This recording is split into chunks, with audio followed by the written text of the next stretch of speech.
नमस्कार। आज हम डिस्कस करेंगे इंपॉर्टेंट हिमाचल प्रदेश जीके के क्वेश्चन। सभी question exam point of view से इंपॉर्टेंट है। वीडियो के लास्ट में मैं आपसे क्वेश्चन भी पूछूंगा जिसका आंसर आपको नीचे कमेंट बॉक्स में बताना है। इस वीडियो का पीडीएफ फाइल और अदर वीडियोस का पीडीएफ फाइल आपको हमारे टेलीग्राम चैनल पर मिल जाएगा। टेलीग्राम का लिंक नीचे डिस्क्रिप्शन बॉक्स में दिया गया है। चलिए स्टार्ट करते हैं आज की वीडियो का फर्स्ट क्वेश्चन। सबसे पहला क्वेश्चन यहाँ पर हमारे पास जो है वो न्यूज़पेपर से उठाया गया है। इस तरह की बात न्यूज़पेपर में कही गई थी। क्वेश्चन क्या है? क्वेश्चन है the local Treasury building in Palampur, which is considered to be the oldest building, was declared as a heritage building in which year? तो पालमपुर में स्थानीय खजाने की इमारत जिसे सबसे पुरानी इमारत माना जाता है वो किस वर्ष में विरासत भवन के रूप में घोषित किया गया था?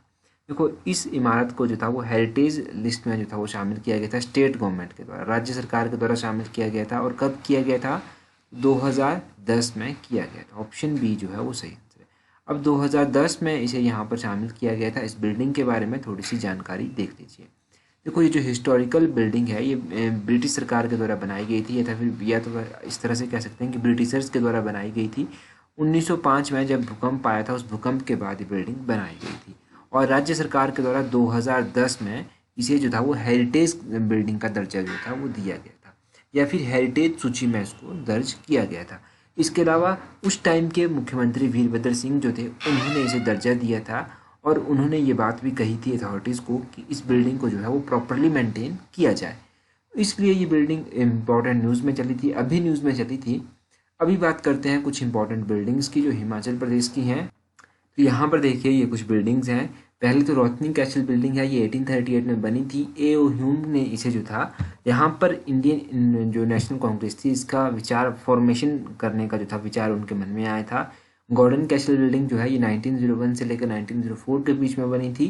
नियो गॉथिक आर्किटेक्ट स्टाइल में बनी है। प्रेजेंट टाइम में यहाँ पर जो है वो अकाउंटेंट जनरल एजी ऑफिस जो है वो स्थित है। पोस्ट ऑफिस बिल्डिंग जो है शिमला की, ये 1882 में बनी थी। इस बिल्डिंग को कॉनी कॉटेज नाम से भी जाना जाता है। राष्ट्रपति निवास जो शिमला का है उसे दी रिट्रीट के नाम से भी जाना जाता है और ये 1850 में बना था। प्रेजेंट टाइम में जो कमांडर हाउस है आर्ट्रैक उसे भी दी रिट्रीट के नाम से जाना जाता है। वाइस टाइगर लॉज जो है वो 1888 में ट्यूडर आर्किटेक्ट स्टाइल में बना था और इसका जो ट्यूडर आर्किटेक्ट स्टाइल में बना था 1965 में डॉक्टर सर्वपल्ली राधाकृष्णन के द्वारा इसे हैंड ओवर कर दिया गया था Indian institute of advance study को। पंजाब हाई कोर्ट को ट्रांसफ़र किया गया था चंडीगढ़ 1955 में। इससे पहले जो था ये होता था पीटर ऑफ बिल्डिंग में, पीटर ऑफ जहाँ पर प्रेजेंट टाइम में है। हिप्पा जो है वो 1 जनवरी 1974 को बनाई गई थी ये बिल्डिंग हिप्पा की। अगर बात करें हिप्पा की बिल्डिंग की तो इसकी बिल्डिंग का नाम है फेयरलॉन्स बिल्डिंग। हिप्पा की स्थापना 1974 में हुई थी। ये बिल्डिंग 1974 में नहीं बनी थी और इस बिल्डिंग को आर डिक्सन के द्वारा बनाया गया था। तो ये कुछ आप इंपॉर्टेंट बिल्डिंग्स के बारे में याद रखिए। अगला क्वेश्चन देखते हैं हमारे पास क्या है। नेक्स्ट क्वेश्चन है the famous Renuka fair held every year on. तो रेणुका मेले के बारे में भी कुछ न्यूज़ में चला था क्योंकि अभी ये सेलिब्रेट किया जाएगा। तो पहले तो पता होना चाहिए कि ये सेलिब्रेट कब किया जाता है, कब ये स्टार्ट होता है। देखो, रेणुका मेला जो है वो दिवाली के 10 दिन बाद मनाया जाता है। It start after 10 days of Diwali. कौन सा ऑप्शन सही है? Option B, 10 days after Diwali ये मेला स्टार्ट होता है। अगर बात करें इस मेले के बारे में तो ये मेला जो है ये मनाया जाता है डिस्ट्रिक्ट सिरमौर में। डिस्ट्रिक्ट सिरमौर की पछात तहसील में ये मेला मनाया जाता है। ये तो आपको पता है कि इस मेले को इंटरनेशनल मेला भी डिक्लेयर किया गया है, इंटरनेशनल फेयर डिक्लेयर किया जा चुका है। तो इस मेले को कब जो था वो इंटरनेशनल फेयर डिक्लेयर किया गया था? तो 2011 में जो था इसको इंटरनेशनल फेयर डिक्लेयर किया गया था। अब बात हिमाचल के इंपॉर्टेंट फेयर और फेस्टिवल की करते हैं। तो यहाँ पर देखिए शिवरात्रि मेला जो है वो फाल्गुन के महीने में लगता है। सैर मेला 1 असौज को लगता है। मणिमहेश यात्रा स्टार्ट होती है श्री कृष्ण जन्माष्टमी को और मणिमहेश यात्रा को स्टेट लेवल का दर्जा दिया गया था 1983 में। मणिमहेश यात्रा टर्मिनेट इनके समाप्त होती है राधा अष्टमी को। फुलेज फेस्टिवल बादों और असौज के महीने में मनाया जाता है। चेरवेल फेस्टिवल बादों के महीने में मनाया जाता है। लद्राचा मेला किब्बर में लगता है जुलाई और अगस्त के महीने में। मिंजर मेला जो है ये इंपॉर्टेंट है। ये कब लगता है? सेकंड संडे ऑफ सावन मंथ को ये मेला लगता है। और ये समाप्त कब होता है? तो ये 3rd संडे ऑफ सावन मंथ को समाप्त हो जाता है। सूही मेला कब लगता है? तो सूही मेला 15 ऑफ चैत को लगता है और 1 ऑफ बैसाख को समाप्त हो जाता है। रेणुका मेला जो है वो डिस्ट्रिक्ट सिरमौर में दिवाली के 10 दिन बाद लगता है। इंटरनेशनल मेला इसको 2011 में डिक्लेयर किया गया। बरलाज फेस्टिवल जो था वो सोलन और बिलासपुर में लगता है दिवाली के 2 दिन बाद। पत्थर का खेल मेला जो है वो हलोग धामी में लगता है दिवाली के 2 दिन बाद। और विशु विशुआ वैशाखी फेस्टिवल सेलिब्रेट किए जाते हैं ज्येष्ठ के महीने में। नौली फेयर जो है वो मंडी में सेलिब्रेट किया जाता है। काहिका मेला कुल्लू में सेलिब्रेट किया जाता है। सोबी यात्रा श्री नैना देवी से संबंध रखती है। घंटाल फेस्टिवल लाहौल में लगता है, जून के महीने में लगता है। थॉन फेस्टिवल लाहौल में लगता है और ये अप्रैल के महीने में लगता है। तो ये इंपॉर्टेंट फेयर और फेस्टिवल्स के बारे में याद रखिए। नेक्स्ट क्वेश्चन देखते हैं इसके बाद हमारे पास क्या है। नेक्स्ट क्वेश्चन है, according to 2011 census which district of Himachal Pradesh highest Muslim population.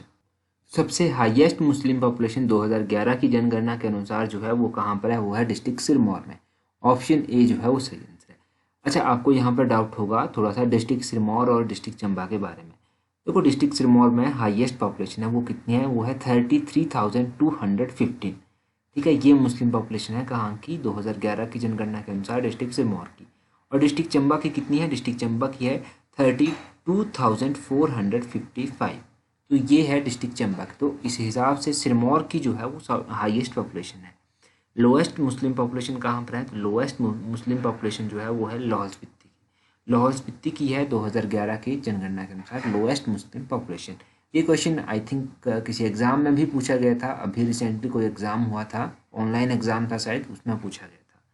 अच्छा, इसके अलावा और भी अगर इसके बारे में हम बात करेंगे पॉपुलेशन के बारे में, तो अभी तक एक क्वेश्चन जो है वो पॉपुलरली पूछा गया है, वो कौन सा है, वो क्वेश्चन है उन जो है सिख पॉपुलेशन के बारे में। तो हाईएस्ट सिख पॉपुलेशन कहाँ पर है, ऊना में जो है वो हाईएस्ट सिख पॉपुलेशन है। और लोएस्ट सिख पॉपुलेशन कहाँ पर है, तो लोएस्ट सिख पॉपुलेशन जो है वो कहाँ पर है, वो लाहौल स्पीति में है।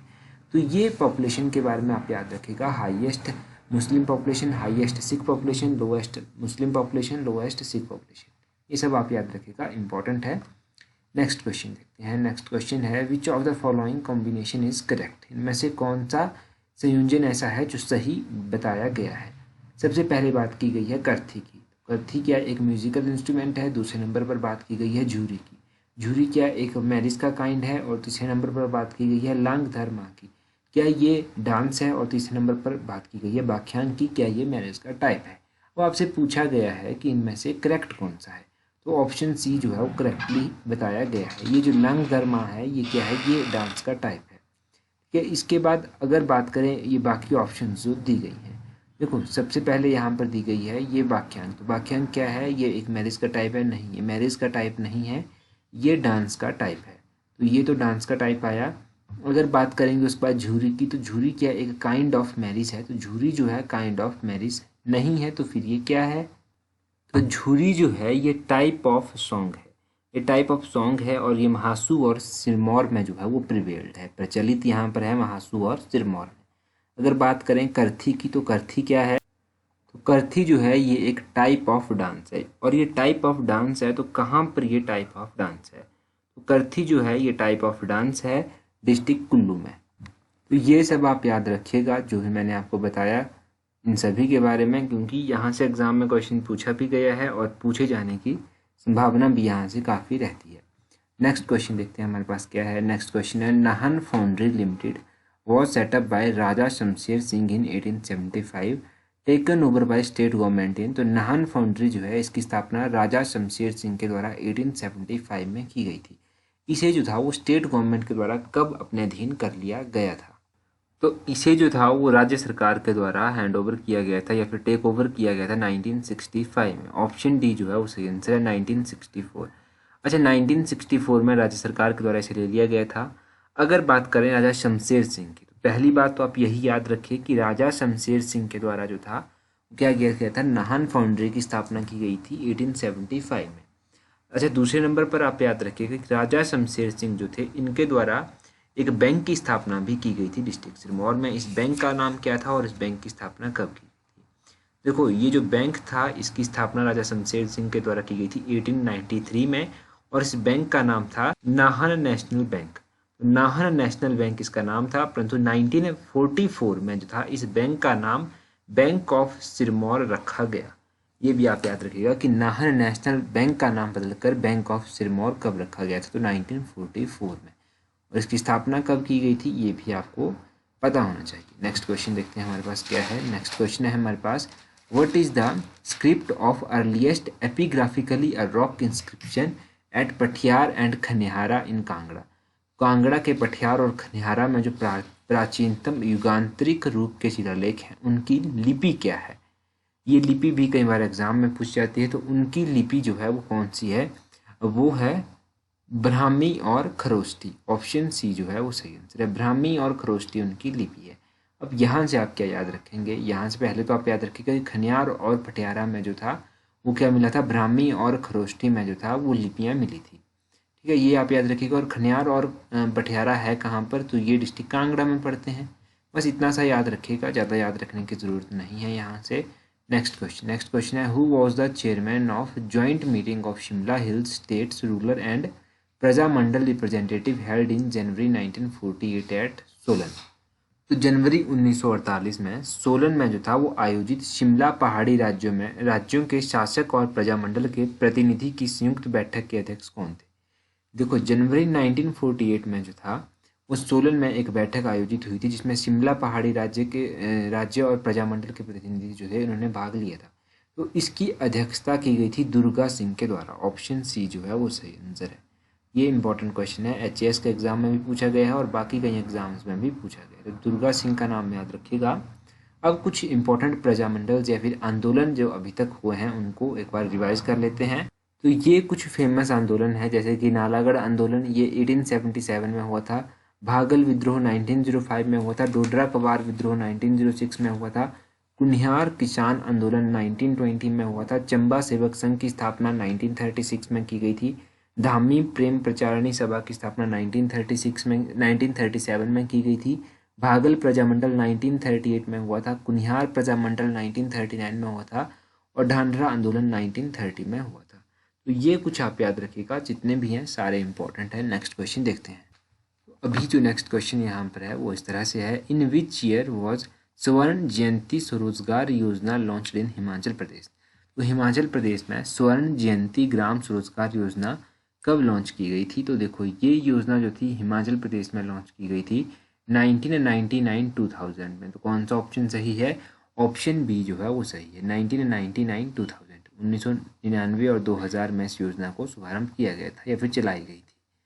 अब कुछ और इम्पोर्टेंट योजना भी हैं, जैसे कि तो बेटी है अनमोल योजना जो है वो कब लॉन्च की गई थी। एक तो ये बेटी है अनमोल योजना इम्पोर्टेंट है। तो बेटी है अनमोल योजना 2010 में लॉन्च की गई थी। जुलाई 2010 में इस योजना को लॉन्च किया गया था। एक योजना है दूध गंगा योजना, जिसके बारे में एग्जाम में भी पूछा जाता है। तो ये जो दूध गंगा योजना है ये हिमाचल प्रदेश में नाबार्ड की सहायता से चलाई जा रही है। एग्जाम में पूछा जाता है कि किसकी सहायता से चलाई जा रही है, तो ये नाबार्ड की सहायता से चलाई जा रही है। और इस योजना को कब लॉन्च किया गया था ये आप कमेंट करके बताइए, क्योंकि कई बार एग्जाम में पूछा जा चुका है। नेक्स्ट क्वेश्चन देखते हैं। नेक्स्ट क्वेश्चन है, पूरी इज़ फेमस फेस्टिवल ऑफ। तो पौरी जो है वो कहाँ का फेमस फेस्टिवल है। तो पौरी फेमस फेस्टिवल है पत्तन वैली का। ऑप्शन ए जो है वो सही आंसर है। वैसे ये त्रिलोकीनाथ मंदिर में मनाया जाता है जो कि लाहौल स्पीति में स्थित है। पत्तन वैली का ये फेमस फेस्टिवल है पौरी फेस्टिवल। फेयर और फेस्टिवल की बात करें तो फेयर और फेस्टिवल के बारे में हम ऑलरेडी डिस्कस कर चुके हैं, तो एक बार फिर से रिवाइज करने की ज़रूरत नहीं है। नेक्स्ट क्वेश्चन देखते हैं, गाची छुबा थिपू are kind of which of following. तो काइंड यहाँ पर है, kind of which of following. तो गाची छुबा और थिपू जो है वो किसके प्रकार हैं। देखो, ये किसके प्रकार हैं, ये जो है ये ड्रेसेस के प्रकार हैं। ऑप्शन सी जो है वो सही आंसर होगा। अच्छा, ये गाछी होता क्या है। तो देखो, गाछी छुबा, और छुबा तो एक लॉन्ग कोट होता है और थिपू जो है वो हेड स्कार्फ होता है, और ये जो गाछी होता है ये एक वेस्ट रिंग होती है। अच्छा, ये तो ड्रेसेस हो गई। अब ये ड्रेसेस किसके बीच में प्रचलित हैं, तो ये खसास के बीच में ड्रेसेस के प्रकार हैं, ये भी आप याद रखिएगा। खसास के बीच में जो मैरिज के टाइप हैं वो भी एग्जाम में पूछे जाते हैं। तो खसास के बीच में कौन कौन से मैरिज के टाइप हैं, एक तो बिहा हो गया, एक प्राइनो हो गया और एक गदर हो गया। ये जो है खसास के बीच में मैरिज के टाइप हैं। तो इनके मैरिज के टाइप हो गए, इनकी ड्रेसेस होगी। ये दो चीज़ें आपने रिवाइज की, इन दोनों ही चीज़ों को आप याद रखिए। अभी आप लोगों के लिए जो आज का क्वेश्चन है वो है, eight which place in Mandi district greenfield airport will be constructed. तो मंडी जिले में ग्रीनफील्ड एयरपोर्ट का निर्माण कहाँ पर किया जाएगा या फिर किया जा रहा है। आपको 4 ऑप्शन दी गई हैं। ये क्वेश्चन हमने प्रीवियस में जो था वो गिरिराज के एडिशन में डिस्कस किया था। अपना आंसर कमेंट करके ज़रूर बताएं। So that's all for today. Thank you very much for watching the video.